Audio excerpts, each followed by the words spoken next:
E a gente está vendo aí um novo fenômeno, que eu gostaria que você falasse também. Você estava contratado no Cruzeiro, foi vendido o time agora é um dono, é o Ronaldo Fenômeno. De qualquer maneira, a gente está vendo aí que parece que a situação com um dono vai ser um pouco diferente de uma associação sem fins lucrativos, que é a maioria e o que rege o Estatuto do Futebol e até a lei que rege o futebol.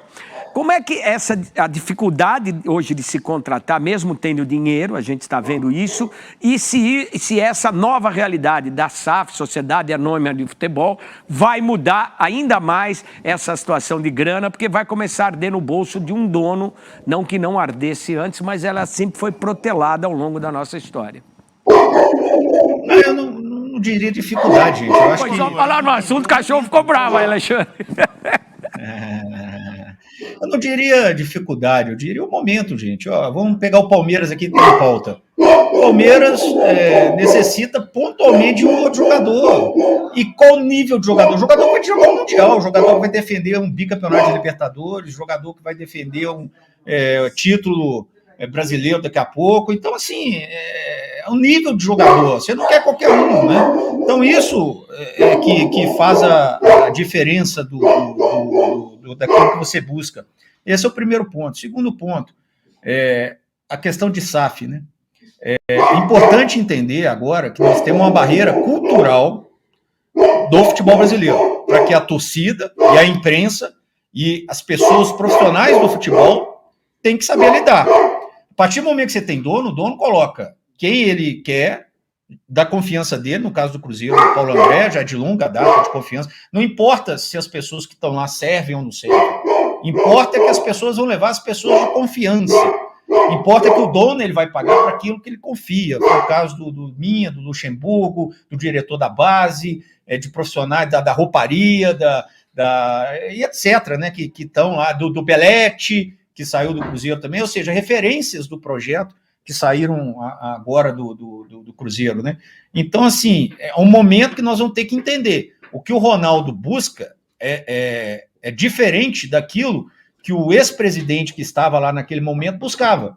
O ex-presidente tinha 2 anos de clube, sofrendo muito pressionado, e ele buscava imediatamente uma subida. Então, arrumou-se um investidor que garantiria uma folha mensal para o Cruzeiro, foi passado ao Luxemburgo, foi passado a mim, e dentro desse orçamento a gente estava fazendo um planejamento de acordo com aquilo que era o objetivo, que era subir imediatamente em 2022. Já o Ronaldo está com claramente um outro pensamento, que é fazer as coisas da maneira calma, tranquila, organizadas, que é o pensamento correto. Agora, se isso vai bater com um choque de realidade daquilo que o torcedor exige do momento, daquilo que a imprensa está acostumada a criticar e cobrar, o imediatismo, o resultado agora, ninguém para e pensa assim, ó, precisa de 3 anos o Cruzeiro para se equilibrar e tentar subir nesses 3 anos. Se der esse ano, ótimo. Se não der, paciência, vão seguir. A torcida está preparada para aceitar isso culturalmente? A imprensa vai entender isso e cobrar essa melhora passo a passo? É isso que precisa se entender e compreender. Lembramos que no futebol brasileiro já tivemos uma coisa parecida, né?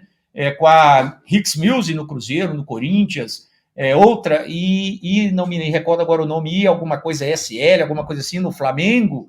Então, assim, já tivemos algumas tentativas que não deram certo, talvez por esse imediatismo do futebol brasileiro. O que eu vou dizer é o seguinte, em relação ao que está dizendo a Leila, em relação ao Ronaldo, gestão e processos é o caminho para que o clube consiga objetivos e conquistas.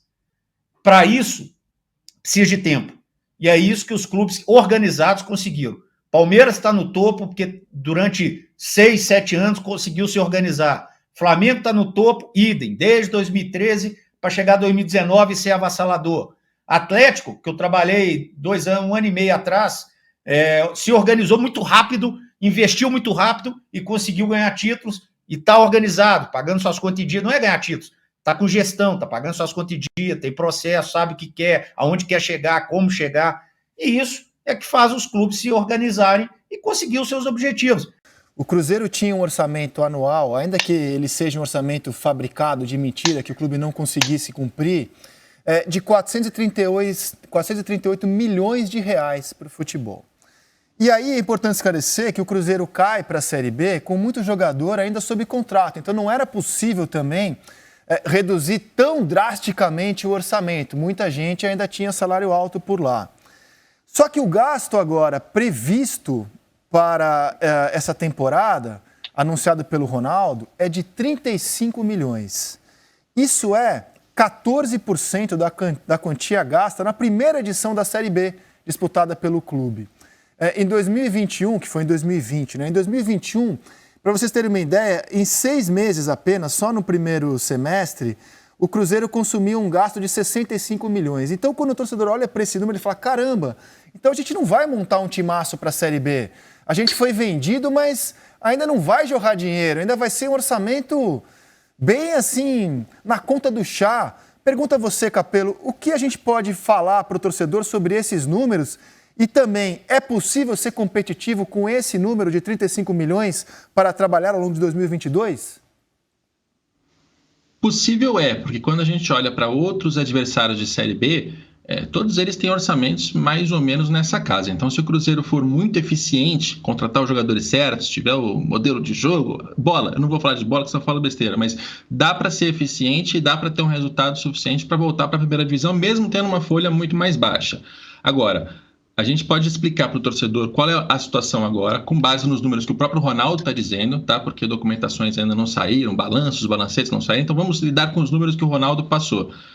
Ele diz que encontra um Cruzeiro que tem uma previsão de despesa para 2022 de 90 milhões de reais e uma previsão de receita de 60.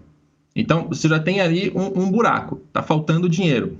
E isso significa, em termos mais fáceis para as pessoas entenderem, olha, você tem um salário de 6 mil reais por mês, só que as suas despesas são de 9 mil reais por mês. Essa é a situação se o Cruzeiro fosse uma pessoa, tá? E tem um agravante. Essa receita que está para entrar, ela foi antecipada nos últimos 2 anos. Então, é como se você tivesse um salário de 6 mil reais por mês, mas você tivesse feito um empréstimo consignado. Então, seu dinheiro vai direto para o banco, você não recebe aquele dinheiro. Então, é uma situação desesperadora. E aí a saída que o Ronaldo está colocando o custo tem que baixar mais. Já é muito baixo, 60 milhões, 90 milhões num ano, para a história do Cruzeiro, já é muito baixo. Mas você não precisa baixar ainda mais para 35 milhões, que é o valor que ele próprio está dizendo, para conseguir enquadrar. E esse é o primeiro passo. O primeiro passo para resolver qualquer problema financeiro, de recuperação financeira dos clubes de futebol, ou de empresa, governo, pessoa, é esse. É você enquadrar o gasto na receita. Então, o torcedor, nesse momento, precisa entender. É claro que o Ronaldo vai ter que fazer algum aporte, ele vai colocar dinheiro. Tem uma previsão de 400 milhões ao longo dos próximos anos. Mas o problema ele é tão grande, ele é tão grave, que esse primeiro momento é assim mesmo, é de muito sofrimento.